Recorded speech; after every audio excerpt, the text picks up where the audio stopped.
जी,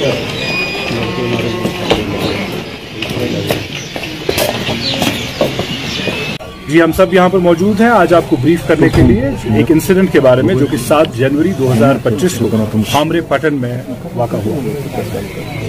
तकरीबन 8:30 बजे एक इत्तला मौसूल होती है इंचार्ज पुलिस पोस्ट पलहालन के जरिए कि तकरीबन 7:40 शाम को अननोन टेररिस्ट ने नुकसान जानी व माली पहुंचाने के लिए एक ग्रेनेड हमला किया 163 TA की प्रेमिसेस पर, जो कि एक सिक्योरिटी फोर्स कैंप है।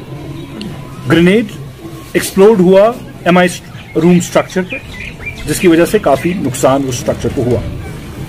ये इंफॉर्मेशन मौसूल होने पर FIR नंबर 1/2025 जो कि पुलिस स्टेशन पटन में दर्ज हुआ अंडर सेक्शन 109 BNS और सेक्शन 16 और 23 अनलॉफुल एक्टिविटीज प्रिवेंशन एक्ट में, और इसकी इन्वेस्टिगेशन शदोमत से शुरू हुई। लीगल प्रोसीजर्स जो मौके पर शुरू किए गए और जो सीन ऑफ क्राइम पर सबूत फराहम हुए उनको बड़ी बारीकी के साथ परखा गया। एक एनालिसिस जो कि इलेक्ट्रॉनिक और टेक्निकल एविडेंस की गई और ह्यूमन इंटेलिजेंस की बेसिस पर जो मल्टीपल इन्वेस्टिगेटिव टीम्स बनी थी उनकी काफी काविशों के बाद ये केस 24 घंटे के अंदर अंदर सॉल्व कर लिया गया। परपेट्रेटर्स को अरेस्ट करने के बाद 3 इंडिविजुअल्स अरेस्ट हुए, जिनकी डिटेल्स हम आपके साथ इस वक्त शेयर नहीं कर पाएंगे दीदा दानिश्ता तौर, क्योंकि मजीद गिरफ्तारियां और रिकवरीज मुतवक्का हैं। इन टेररिस्ट की निशानदेही और इनकी इंस्टेंस पर एक हैंड ग्रेनेड, एक AK सीरीज राइफल, एक pistol, 256 live AK rounds, 21 live pistol rounds बरामद हुए।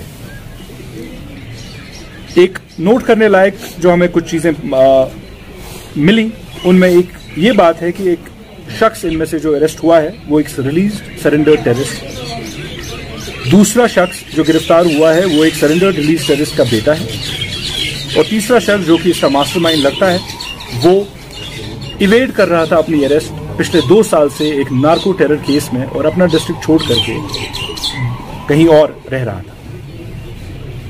ये जो disturbing involvement surrendered release terrorist की है और इनके फैमिली मेंबर्स की है, ये हमारे लिए एक तशवीशनाक इन्वेस्टिगेशन का आउटकम है। इससे हमारी जो एफर्ट्स हैं रिलीज सरेंडर्ड टेररिस्ट को मेन स्ट्रीम में रीइंटीग्रेट करने के, उनमें एक डेंट पड़ता है। बारामूला पुलिस रिक्वेस्ट भी करता है और चेतावनी भी देता है उन सरेंडर्ड रिलीज टेररिस्ट को कि वो किसी भी मुल्क दुश्मन एक्टिविटी में या टेरर एक्टिविटी में एंगेज ना हो और अपनी फैमिलीज को भी एंगेज ना होने दें। ऐसी हरकत सकनात उनकी जो दरख्वास्त रहती है कि उनको लीनियंसी दिखाई जाए सर्वेलेंस में, और जो हमारी कोशिशें रहती हैं ट्रस्ट बिल्डिंग मेजर्स जो हमारे रहते हैं उनके साथ पेश आने में, उस पर भी असर डालती हैं। बारामूला पुलिस और सिक्योरिटी फोर्सेस जो अमन पसंद अवाम है उनको यकीन दहानी करना चाहती है कि डिस्ट्रिक्ट में अमन के लिए हर मुमकिन कोशिश में पेश रहेंगे। District police Sopore, district police Bandipur, 52 Rashtriya rifles और बाकी सिक्योरिटी फोर्सेस का हम शुक्रिया अदा करना चाहते हैं उनकी टाइमली असिस्टेंस के लिए और कोऑपरेशन के लिए, जिनके बिना ये कामयाबी शायद पॉसिबल नहीं होती। हम सिविलियंस का भी शुक्रिया अदा करना चाहते हैं जिन सिविलियंस ने हमारी इस केस को सॉल्व करने में और इस केस की इन्वेस्टिगेशन करने में मदद की। बहुत बहुत शुक्रिया।